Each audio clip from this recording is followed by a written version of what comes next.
Selamat jumpa kembali dalam Jalan Vincentian. Hari ini kita akan membahas doa Vincentian. Seringkali saudara-saudara, Jalan Vincentian itu dianggap jalan karya. Ya, seorang Vincentian itu adalah orang yang giat berkarya, ya, terutama beramal, menolong orang miskin dan sebagainya. Nah, apakah jalan Vincentian itu jalan karya atau jalan doa? Bagaimana seorang Vincentian seharusnya berdoa? Saudara-saudara, Vincentius sederhana sekali, selalu kembali kepada Tuhan Yesus. Bagaimana kita berdoa? Ya, kita melihat bagaimana Tuhan Yesus berdoa, ya, seperti yang dikatakan murid-murid Yesus, Tuhan, ajarilah kami berdoa sama seperti yang diajarkan Yohanes kepada murid-muridnya. Kita tahu Yohanes di sini yang dimaksud adalah Yohanes Pembaptis, ia pertapa. Ya. Maka itu seringkali doa kita itu seperti doa pertapa. Artinya apa? Kita tidak berdoa, ya, kalau kita tidak sedang di tempat ziarah, ya. Karena tempat ziarah itu seperti tempat pertapaan, ya. Yesus tidak menghayati doa seperti itu. Yesus menghayati doa setiap saat dalam hidupnya. Nah, mungkin pertanyaan yang mendasar adalah, sebetulnya apa yang kita cari dalam berdoa?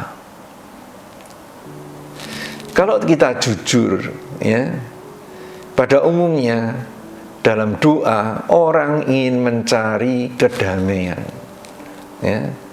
Kedamaian, orang ingin mencari kehadiran Tuhan yang membawa damai, ya.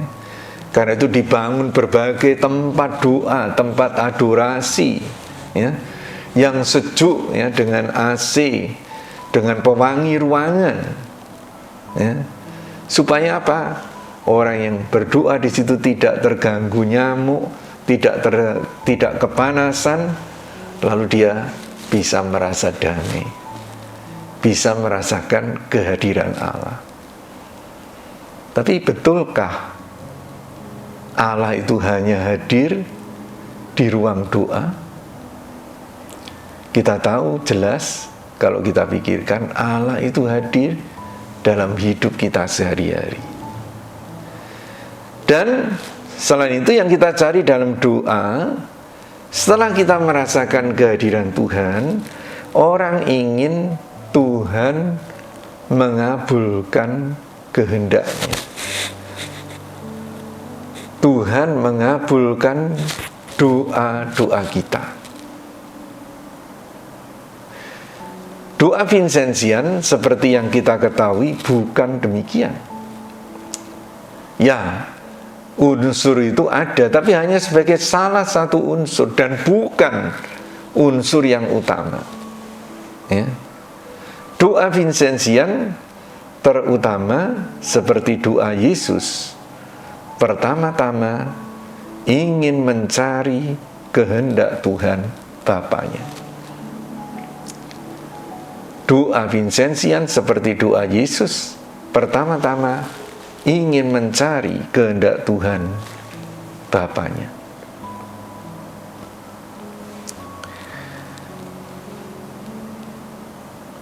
Maka konstitusi yang dikatakan dalam konstitusi CM, ya, Kristus Tuhan yang hidup dalam persatuan abadi dengan Bapa melalui doa mencari kehendak Bapanya, ya. Kehendak Bapa ini menjadi pedoman tertinggi bagi hidup, tugas, dan pengabdiannya demi keselamatan dunia. Dengan cara yang serupa, ia juga mengajarkan kepada kita, murid-muridnya, agar mereka juga yang lain juga selalu berdoa dalam semangat yang serupa dan tidak pernah berhenti berdoa. Kita tahu dalam Injil, ya, Yesus senantiasa menyempatkan diri pergi ke tempat yang sunyi untuk mencari kehendak Bapanya saat dini hari.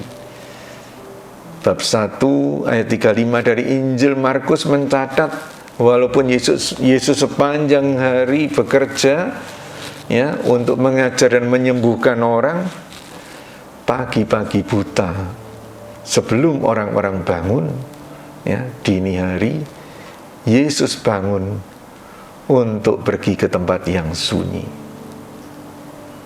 Apa yang dia cari?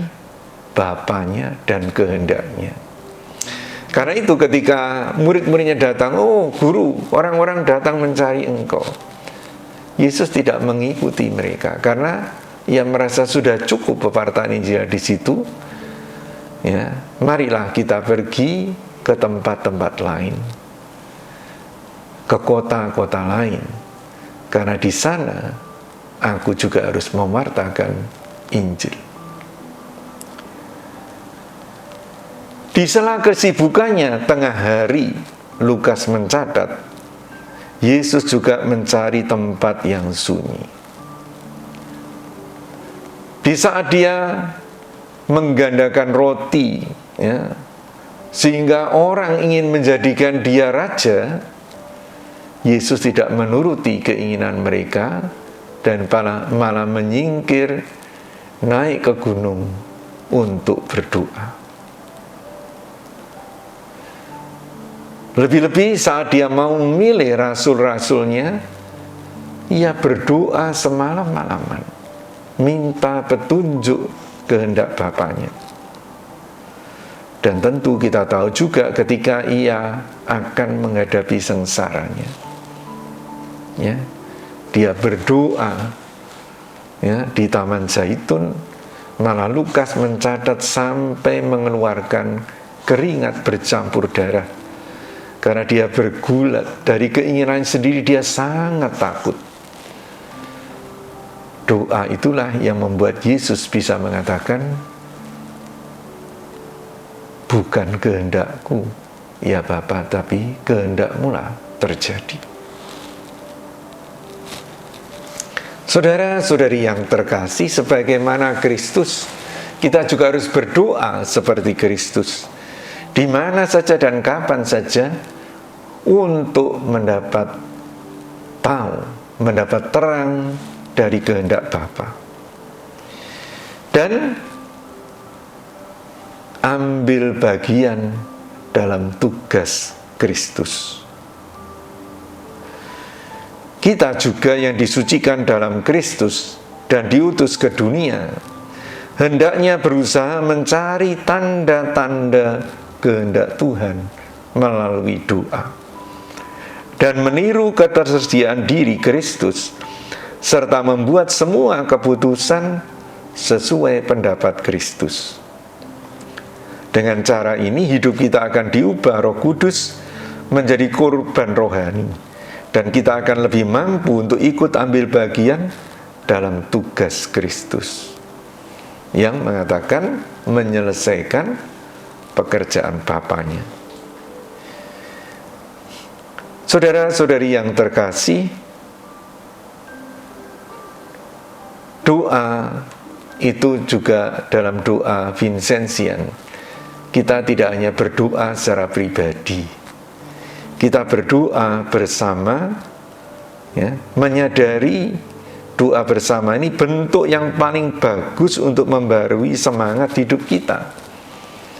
SSV, AIC, ya, kelompok-kelompok Vincentian, juga bahkan saya tahu PSE, sebuah paroki yang menghayati, ya, karena paroki Vincentian tidak hanya bekerja, tapi berdoa bersama, ya. Itu akan membarui semangat hidup kita, terutama bila kita merayakan dan ikut ambil bagian dalam sabda Tuhan. Di situ dibacakan sabda Tuhan singkat, kita renungkan bersama, dan kita saling berbagi dengan terang sabda Tuhan itu pengalaman-pengalaman rohani kita dalam karya kita. Saudara-saudari yang terkasih, dengan demikian sangat jelas doa Vincentian itu terutama bukan di tempat tertentu, tapi di mana saja dan kapan saja, supaya kita dapat selalu dibimbing oleh kehendak Allah sendiri. Bagaimana doa dalam hidup Vincentius? Vincentius mengatakan, berilah aku seorang pendoa, maka ia akan mampu melakukan apapun. Dan kiranya yang dikatakan Vincentius ini, dia berangkat dari hidupnya sendiri. Ya, Vincentius bukan dari kalangan bangsawan. Vincentius berasal dari keluarga petani sederhana. Tapi ia mampu melakukan begitu banyak karya karena menurut pengalaman sendiri ia berdoa. Di dalam doa kita tidak hanya menemukan kehendak Bapa, tapi kita juga menemukan peneguhan Bapa itu. Vincentius mulai harinya selalu dengan doa, ya, mengikuti Tuhan Yesus. Dia bangun pagi-pagi, meditasi Injil, ibadat, dan merayakan Ekaristi. Konon Ibu Teresa juga sama. Ya, dua orang, Vincentius dan Ibu Teresa, yang sangat aktif berkarya, tidak sayang untuk mengorbankan 1,5 sampai 2 jam di pagi hari untuk berdoa dan merayakan Ekaristi. Selain itu, saudara-saudara, sepanjang hari Vincentius berusaha juga untuk melakukan pemeriksaan batin. Bukan terutama untuk mencari dosanya, tetapi untuk mencari kehendak Allah Bapanya. Mari, saudara-saudaraku, kita menghayati doa Vincentian dengan mengikuti pertama-tama hidup Tuhan Yesus sendiri, dan tentu juga hidup Santo Vincentius. Amin.